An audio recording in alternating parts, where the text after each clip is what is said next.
Being in sunny California with breathtaking views sometimes masks a dark side. Nearly 23% of Lake County's population lives in poverty. Housing, housing, housing. It's about housing. People do better if they're housed. If you're living in your car and you're not sleeping because you're afraid someone's going to be banging on your door and telling you have to move, it's impossible. How do you dress for a job? How do you even think about feeding your children? New Dig's Rapid Rehousing case manager Cindy Storrs is making her monthly visit to the first person who entered their program, Donna Mount. I was an IV user. I wound up in the hospital near death from letting somebody shoot methamphetamine into my neck. A year ago at this time, I didn't have nothing. But today, with the help of various community organizations like New Digs, Donna has a home with appliances and much more. So Aiden, usually he'll sit right here when I do dishes. It's the only way I could keep him out of trouble. Donna has 5 children from 4 different men, all of whom she says play little role in raising the kids today. She's been in abusive relationships and was on her own at the age of 15. 5 months ago, she was homeless and lost custody of her children after the youngest, Neva, accidentally ingested drugs and ended up in the hospital. But on this day, Donna's signing her last steps to success sheet, meaning she's now taking over the payments on her home. And Child Welfare Services just deemed her fit to once again raise her kids. I have no legal obligations. I have nothing. And I have my family, dude, and that's... You know, it's a pretty extraordinary story.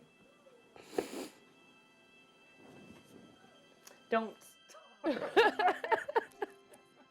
In the past year, New Digs has helped 71 households move into rental units that go for between $800 to $1,100 per month.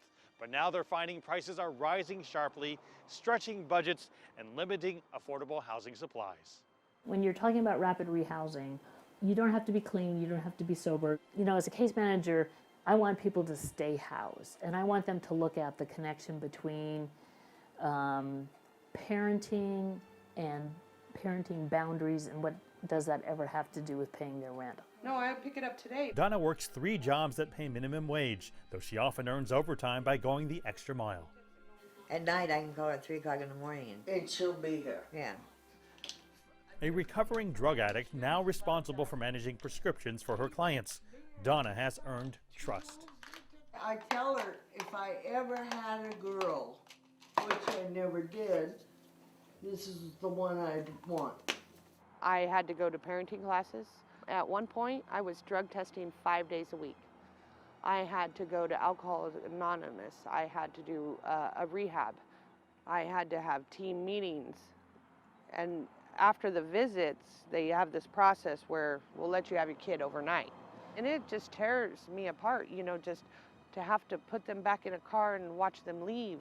You have to have something solid about you to get through any of that stuff. You got to help yourself, and you got to want it that bad. I didn't want to be like that no more. And if you are like that, and you can't help yourself, don't be afraid to ask for help. After a 16-hour day, Donna returns home to more duties. Okay, would you rather do the dishes or me turn your phone off?